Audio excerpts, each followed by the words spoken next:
Hello mga ka-breeders, maayong adlaw kanatong tanan. So, atong content karong adlaw is about crayfish. Crayfish, mura ni siya og kwan, mura ni siya lobster o itsura. Pero fresh water na siya. Ano tang mo sulay ani. So actually, kasi kung kakita sa Facebook, daga mag-post ana. Pero mga breeders pa ang ilahang mga gipang baligya. Na ako'y naka-istorya nga owner og restaurant. Ganahan sila nga naay mo supply sa ilaha. Ang problema lang is dili consistent ang supply. So kasagaran nimo makit-an if you would try to search it on Facebook dire sa ato sa Negros. Ang kasagaran nimo makit-an nga for sale mga breeders na siya. Crayfish, murag siya lobster og profile, dagko ni siya palaak unya kuan, fresh water lang ni siya. So karong adlaw naatay i-meet nga breeder og crayfish, then nagka-deal me para mapalit ko og materyales saya para ako i-breed pod. And diha na ta mag-study, bulahan makatunta and ma-share po na ko ninyo ako ang akong mga knowledge kabahin ani pagbuhi og crayfish. Alright.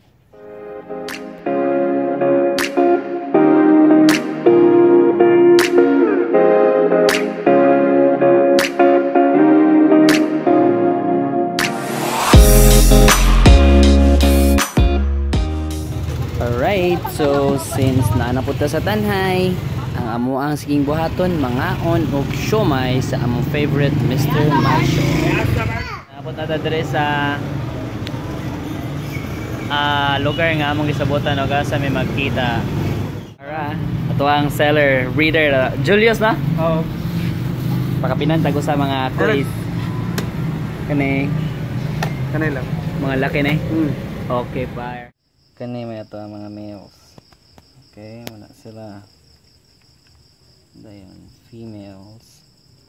So, ato rin silang isagol, then serve na to every 2 weeks.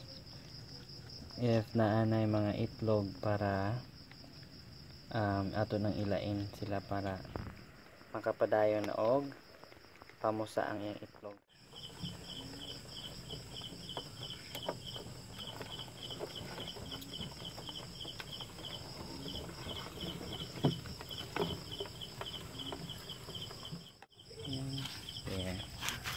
So may nahinay na siya og fill og tubig diha, and then ato na pong dungagan ang tubig unya para hinahinay siya mabot sa bisag mga katunga. Dayan atong butangan nig mga hides mga ka-breeders. Ang hides nga atong gamiton kawayan. So ang purpose sa hides adus lang mutago para dili sila mag-away. Right, so to ara gibutangan na siya og mga hides nga kawayan. Okay, padayon nagyapon ta sa to ang dripping para hinahinay og dugang sa ilang tubig para di pud sa makalitan sa bagong tubig nga ilang naa sa ilahang puloy-an. So mao to ang lakaw mga ka-breeders, nakapalita og kuan breeder materials nga mga crayfish. Then munang ganahan kong mosulod ani or mo try og sulod ani nga pagpamuhi kabahay crayfish kay wala pay nagbaligya og mga crayfish for food consumption sa mga kilid-kilid. So di siya pareha og shrimp or mga isda, baboy. Bisag asa ka naagyoy mag-display, di ba? Na mag-display para baligya for food consumption. Kaning crayfish wala gyud.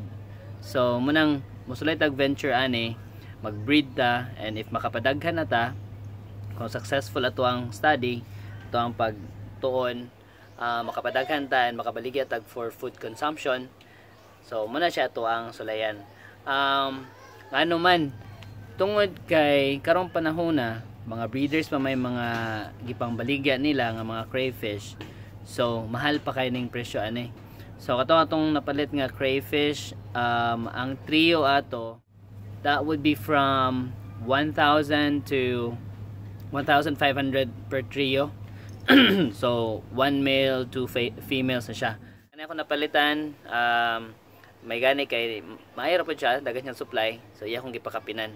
Pero nagsura namin duwa, wala pa gyud daw siya, wa pa siya nagbaligya og kanang kinilo nga for food consumption. Once moabot sa point nga daghan ng breeders and daghan na magbaligya og kinilo nga for food consumption, diha na muusos ang price. So pareha sa rabbit before, sa panahon nga wala pa kayo'y nagbuhi og rabbit, mahal kayo ang rabbit, mga breeders.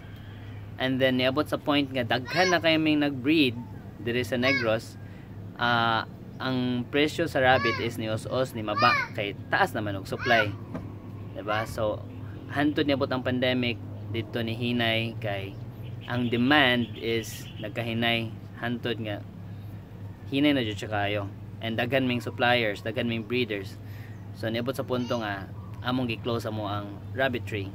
Okay, so kani atong sulian og venture mga ka-breeders, hinahinay ra ta anig kuan ton para makatonta. Thank you so much and happy breeding.